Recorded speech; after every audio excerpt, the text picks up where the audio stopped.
With the rising popularity of the Mei Reaper composition in the Overwatch League, especially on smaller maps, it's only natural that we see teams crafting counter compositions. The comp that has been, to some people's dismay, dubbed as the new GOATs, excels when brawling on the objective. If you would like to familiarize yourself a little more with that composition, I do have a video on the channel specifically focusing on that. Now, a map where this composition generally excels is King's Row, but several teams have actually managed to put together very respectable defenses against this comp. They have done so by utilizing their Orisa as bait on the point, while setting up crossfires around the main tank. Let's quickly run through a couple of such defenses to illustrate this strategy. Alright, so first off, before we get into the good stuff, before we get into the teams that played this defense well, which will be Guangzhou and Florida, let's take a look at the same composition in action when it's not really played optimally against the Mei Reaper. So we'll be looking at the Gladiators, and now they are running this poke composition, the comp that has superior shield break to the Reaper Mei composition. But as you can see, all of them are actually on the ground. And the way the two compositions work, as we'll see here, is that you simply cannot fight straight up. You don't have enough damage without the Reaper. You want to take angles and poke with your Hanzo. And now the Gladiators are finally taking an angle. Shofer is taking an angle here, so he is making the correct read here on the fly. But the big thing is that the Hog isn't on the high ground, nor is Mei, nor is Zen. So it's going to be very easy to zone all of these guys out, and eventually you're going to be able to take space. And if you look at how this fight plays out, that's kind of what happens. You can see how deep the Hog and Zen are forced. This shield is going to cover all of the damage that is going to come from the Hog and the Zen, and you're simply not going to have enough threats to really win this fight. As you can see, D.Va can go on a solo marking mission and zones Batiste, so also your frontline is losing a lot of healing at this time. Shofer is doing his best here to try and clutch the fight, but simply you can't win the fight like this. So you never want to end up in a position where the shield is shielding off the majority of your damage. Now let's take a look at some of the better examples. Alright, so here we see Florida, and we see already a difference in approach, right? We see the Mayhem starting by going up on high ground, and this is going to allow them to scout the composition that Defiant are running and then make the read on the fly. If both teams are playing a poke composition, then you can go on the point and take the fight on the point.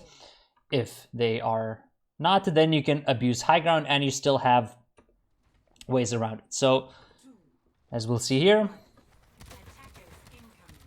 Florida sees the composition and immediately adjust. Fade drops on point on his own, and everyone else is immediately setting up a crossfire. And the way this you can see Saya's positioning already where, Shofer obviously started behind shield and he took the long way around. In the previous example, Saya's already starting in a good position here, simply because he knows that the only one that can really contest him on the high ground is the D.Va. And the way this defense works is that you're essentially just using your Orisa as bait, as we'll see. See, Saya already pumping in a lot of damage from an off angle. Mangachi uses the wall to kind of close distance a little bit. And the only target that the Mayhem are giving the Defiant to run over is actually the Orisa. But while all of that is happening, look at how much damage the frontline has taken here, even before anyone's touched Fate. And this also pulls Gods way out of position, right? If we think about the previous example, the D.Va could just come in here, convert the kill. But here it's going to be very difficult to actually close the distance for Gods and get the kill. You're also putting your Zen, as you can see here, as we look at Haga's rotation, he's going to be able to potentially orb Saya or just pocket Fate, and he's going to be able to shoot from this angle. So already between your Zen and your Hanzo, you have a 180-degree crossfire angle. Contrast that with the fact that in the previous example, we saw the Zen and the Hog just completely zoned out. Much, much better setup, right? And just because Saya is playing at such an off angle, he pulls the hook, he pulls Gods. These guys are kind of looking at him, so a lot less pressure on Fate as a result. And here, Hago can essentially just keep the orb on Fate the entirety of the time. You can also see Gargoyle making a rotation here to help Saya. and he can pick off gods. So really, like, how do you counter this, right? You fly at Sai. If you don't fly at him, he's gonna pop off and he's gonna kill you. If you fly at him, well, Gargoyle can still come up and help him. If you push Fate and you just completely ignore the crossfire angles, when you're probably gonna die too, right? So, and as you can see, the fight kind of just falls apart from there. So what you actually need to do with this composition is to clear the high ground. You pretty much, in my mind, you have to path up top, clear all of this, clear all of this, and essentially funnel the Mayhem into a corner. But as we'll see, the Defiant never actually commit to doing this. Now, as you can see, Fate is coming back. He's taking his spot on the point. Now the Mayhem actually has a couple of ults to relieve pressure. And you have to understand that all the resources are just going to go into keeping Fate alive because no one else is really going to be under pressure. You can use the defensive wall. You can use the immortality field. The orb doesn't leave him. So a lot of resources go towards helping Fate. Now, I actually kind of like this wall because this zones out Chris and makes it so that he... And it kind of zones out BQB to the point where you can't use the wall and you can't use the immortality field unless you go over it. So I kind of like the wall, but you're still not dealing with the off angles, which is how Saya gets a nice little angle for the dragon here. Now, the risky part is that Gods can actually, he can't really kill Saya, but he can kill Hago on his own if Hago doesn't get help. So, you know, that's kind of a risky. That's why you sort of want Chris and Hago staying together in this situation. Because what happens now is Gods makes a big play here. He forces out the trance, and Chris, obviously desperate to save Fate, jumping over this, throws out his immortality field, and you never want these two ultimates to overlap. You can buy so much time by just throwing out the lamp. They have to kill the lamp. You let Fate go low, then you use the trance, and there's just no way you're going to chew through all of that healing. So this gives them a bit of an opening here because of this overlap and because of nice play by Gods. But ultimately, Saya player and Gargoyle are not contested at all on the flank. As you can see, Gargoyle ends up clutching the fight again. So even though, you know, you pretty good start, almost as good of a start as you can hope for if you're the Defiant, still very difficult to execute there. Now also Hago, to come back fast into the fight, he came back as Moira. So you like a little bit of a damage threat now. You can see Toronto once again, just rushing to the point. The difference being now that you do have the beat, so you can afford to take a little more damage. But still, a lot of ultimates to peel here for the Mayhem. They still have the May ults to peel. And you can see the wall comes up here to zone off the damage, relieve some pressure on Fate. And Gods makes, again, Gods playing this point ultimately very well. Eats the dragon that would have kind of taken this beat off of the entirety of the Defiant. And he also kills Saya. But still, you do have the May ultimate, and you can kind of presumably close the fight out with that. Yeah. But God's making a lot of good plays on his own here. That essentially forced out the dragon and it forced out 4 ultimates from the Mayhem, which sets you up for a fight where you have double offensive ultimates for this next fight. Now we can again see the adjusted, again, a 180-degree crossfire angle. Saya is playing there. The issue here is that if Saya gets pushed by Gods, similarly to how Hago's trance was forced, similarly Saya can get in trouble here simply because none of the supports are pocketing him either. I think if Chris could potentially position himself here, he could, I think, heal everyone and potentially support Saya as well. And as we'll see here, Gods, again, making the right read on the fly. And no one is here to heal Saya. And Gods does go low. With a little bit of healing, this is an easy demech on Gods, and then the fight looks completely differently because Saya would farm up a dragon. Maybe you can still clutch this fight out. Instead, that's kind of where it falls apart. So ultimately, God's looking very, very good on that, on this point, creating the openings for the Defiant, but also good setups by the Mayhem with a couple of positional mistakes. But still, conceptually, they are playing the composition correctly. Let's take a look at another example. Right, so here, same thing. You can see the charge going up top. Everyone's going up top to just see the composition. Make sure you have the option to choose where you want to go. Obviously, composition isn't scouted here because the dynasty hide it. Now it's scouted. Wall goes up here, doesn't do much. Now, the issue here is the setup is strikingly similar with the exception that Happy isn't actually taking as aggressive of an off angle. Instead, Nero is, but you kind of need Nero's wall to peel the push on Rio here. And this becomes a bit of an issue here, and that's why this fight kind of gets a bit scrappy, is because Nero gets zoned out of the fight by Michelle here. And as you can see, Nero just playing here accomplishes nothing, and he's kind of zoned out of the fight, which provides you with the opening to just rush onto Rio and kill him.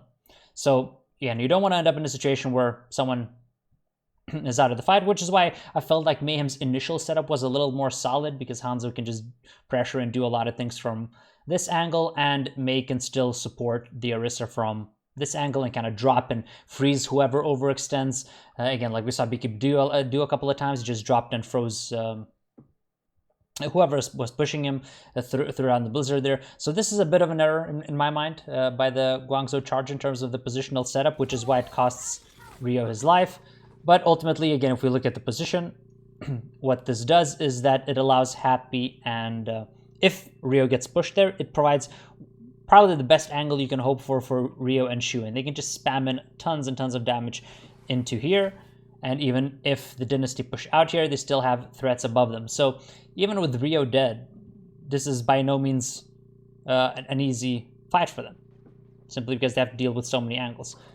And Fitz dies here. Now, I do believe that if Dynasty just kind of slowed down, didn't push out here as fast as they did now. Also, they do have an Ana. Very important note, the fact that they can't really rush in with the Ana, with Moira. If Moira was part of this composition, Moira would likely be healing here. And because Jaehong is on the Ana, he can't really participate in the dive in the same way, which is why it's easier to actually trade these kills. A bit of a different approach as well, or composition from the Dynasty, which is why it gives you a chance to kind of clutch the fight out, because all of those guys just don't really have heals. And Shu and Happy setting up with their crossfire. Now the crossfire is exceptional. You're attacking from 3 angles.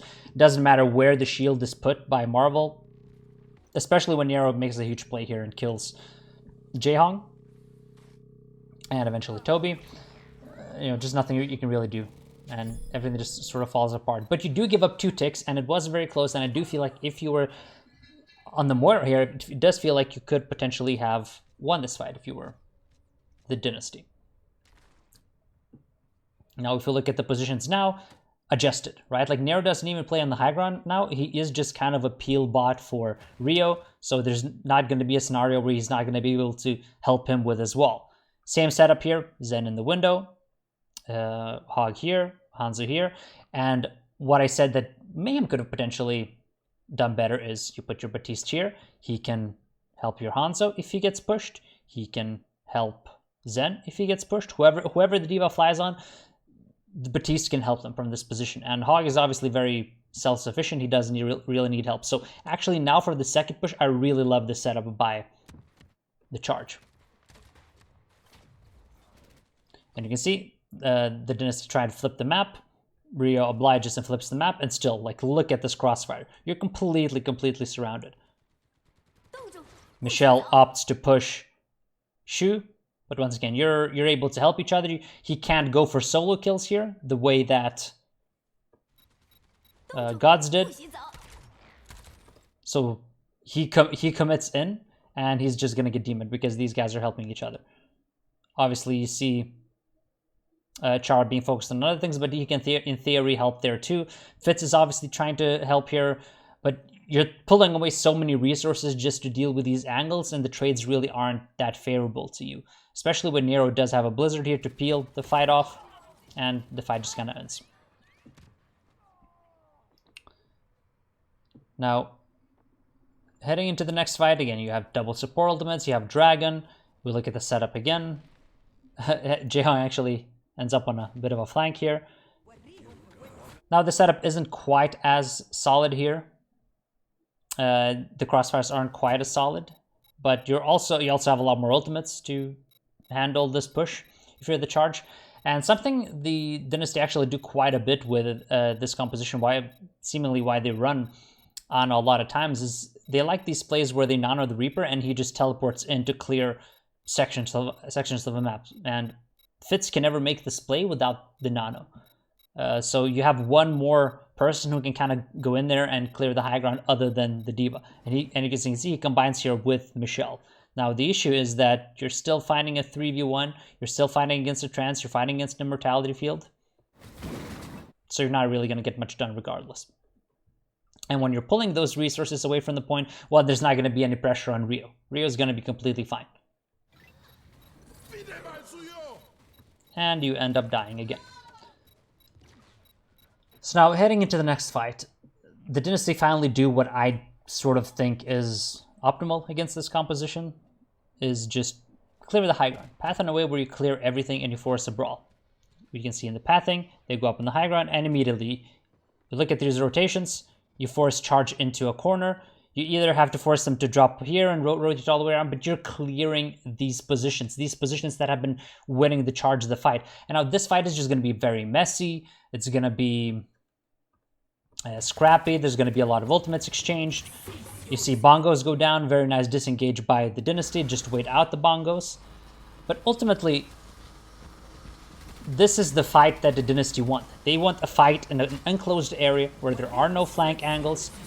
Again, you can see, same play. Nano, Reaper TP's in, and this is where Reaper can work his magic.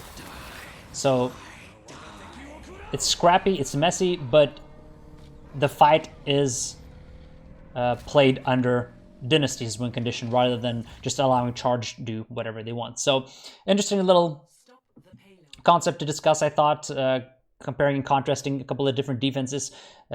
Sort of the same composition, but a couple of different ways to play it on this particular point against the Mei Reaper. And yeah, I hope you enjoyed the video.